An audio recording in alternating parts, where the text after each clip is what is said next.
warahmatullahi wabarakatuh. Sebelumnya izin memperkenalkan diri, nama saya Diah Widianisi, NPM 21130537171 dari kelas 3C. Jadi di sini saya akan membuat video pembelajaran untuk memenuhi ujian akhir semester mata kuliah pembelajaran IPS SD yang diampu oleh Ibu Devianti Pangestu MPD. Assalamualaikum warahmatullahi wabarakatuh. Selamat pagi anak-anak Ibu. Wah, gimana nih kabarnya hari ini? Alhamdulillah pada sehat-sehat semua ya. Oke, sebelum itu alangkah baiknya kita berdoa dulu ya, supaya materi dan ilmu yang akan kita pelajari nanti dapat bermanfaat untuk kita semua. Amin. Berdoa dalam hati dimulai. Berdoa selesai. Wah, kok mukanya hari ini pada lemes-lemes banget nih. Kalau kayak gitu kita tepuk semangat dulu ya, biar pada semangat semua. Masih inget kan tepuk semangat gimana? Wah, pintar. Jadi sekarang kita tepuk semangat dulu ya. Tepuk semangat.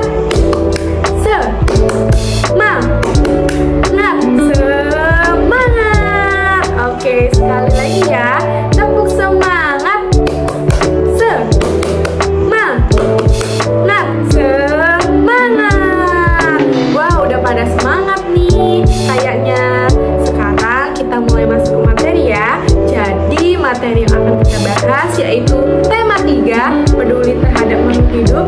Subtema 1, hewan dan tumbuhan di lingkungan rumahku. Pembelajaran ke-1.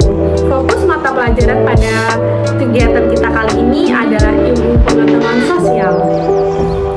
Oke anak-anak, di sini anak-anak Ibu siapa yang tahu apa sih bentang alam itu? Wah, good job, benar sekali. Jadi bentang alam itu merupakan pemandangan alam atau daerah dengan aneka ragam bentuk yang ada di permukaan bumi. Anak-anak, banyak sekali loh jenis bentang alam yang ada di Indonesia. Misalnya gunung, danau, dataran tinggi, dataran rendah, pantai, tanjung, selat, dan masih banyak lagi. Nah, sekarang kan anak-anak Ibu udah tahu nih jenis-jenis bentang alam yang ada di Indonesia.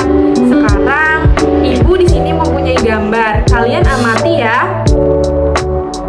Nah, anak-anak, dari gambar yang Ibu tampilkan, siapa yang bisa menyebutkan bentang alam apakah itu?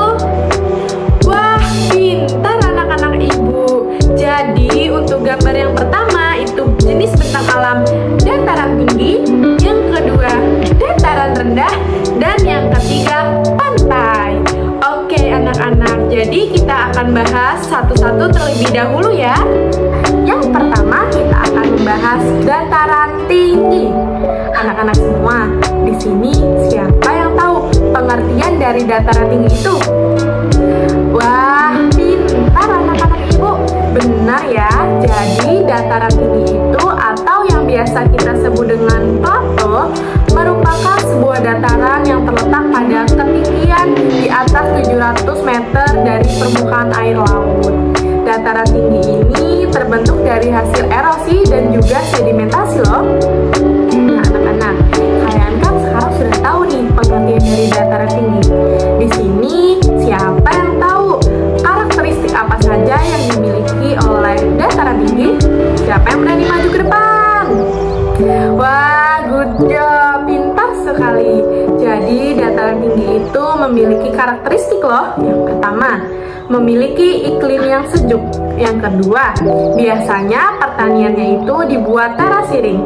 Yang ketiga, itu memiliki udara yang kering. Walaupun dataran tinggi memiliki iklim yang sejuk, tapi di sana memiliki udara yang sangat kering.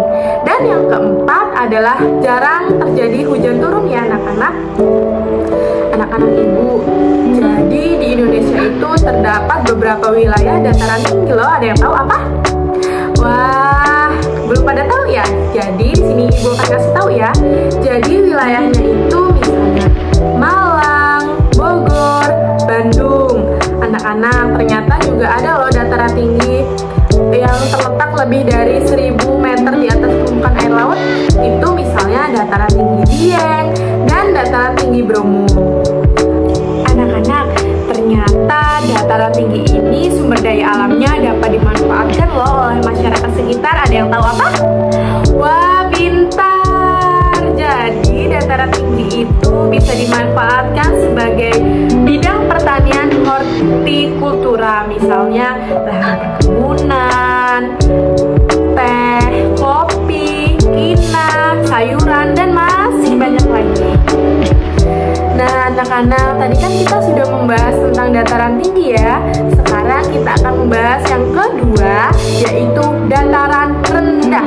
Anak-anak ibu yang semuanya hebat di sini, siapa yang tahu apa sih dataran rendah itu? Siapa yang berani menyebutkan? Ayo angkat tangan.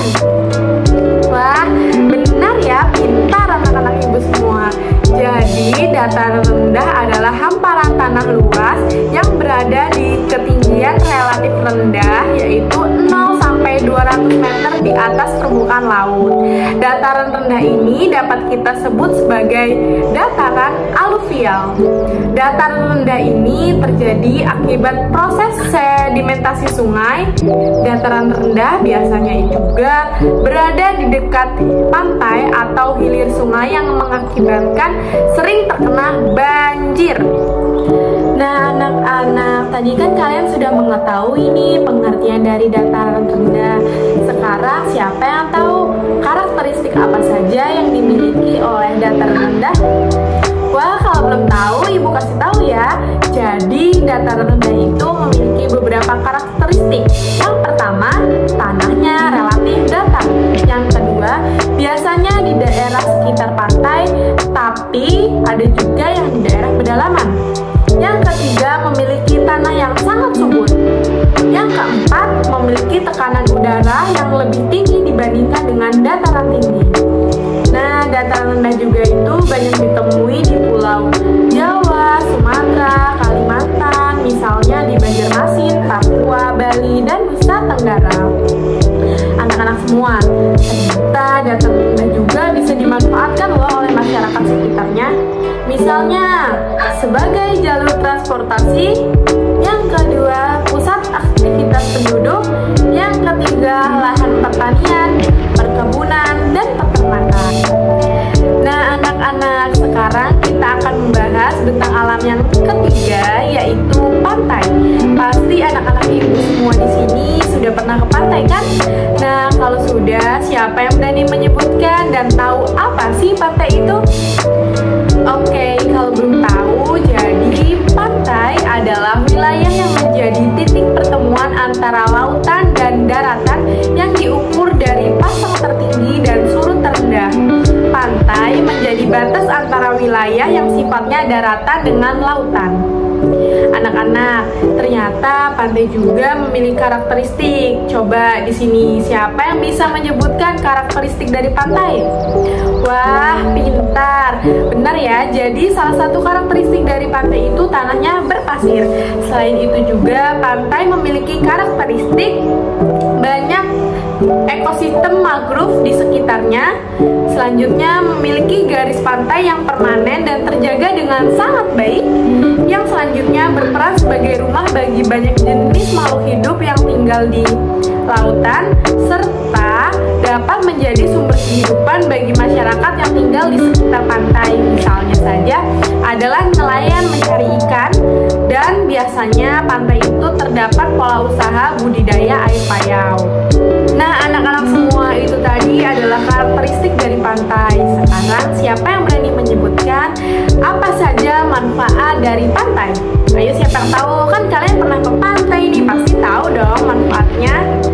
Oke, kalau di sini belum ada yang tahu, ibu kasih tahu ya. Jadi terdapat banyak sekali manfaat dari pantai yang dapat dimanfaatkan oleh lingkungan sekitarnya atau bagi masyarakatnya, yaitu yang pertama tentu saja sebagai objek pariwisata, yang kedua sebagai sumber protein hewani, yang ketiga area tambak garam, yang keempat dapat menjadi wilayah perkebunan kelapa, dan yang terakhir adalah wilayah pengembangan kerajinan tangan bagi masyarakat yang tinggal di sekitar pantai. Wah, tak terasa ya pembelajaran telah selesai. Oke, sebelum ibu tutup, Di sini, apakah kalian memahami materi yang telah Ibu jelaskan tadi? Wah, good job, pada paham semua ya. Untuk itu, kita beri aplaus untuk diri kita sendiri. Nah, sekarang Ibu tutup pembelajaran pada kelas online. Apabila Ibu ada salah, Ibu minta maaf dan semoga materi pada pagi hari ini bermanfaat untuk kalian. Amin. Sebelum Ibu tutup, kita berdoa terlebih dahulu ya. Berdoa dalam hati dimulai. Berdoa selesai. Ibu akhiri, wabillahi taufiq wal hidayah. Wassalamualaikum warahmatullahi wabarakatuh. Sampai jumpa di kelas online selanjutnya. Dadah.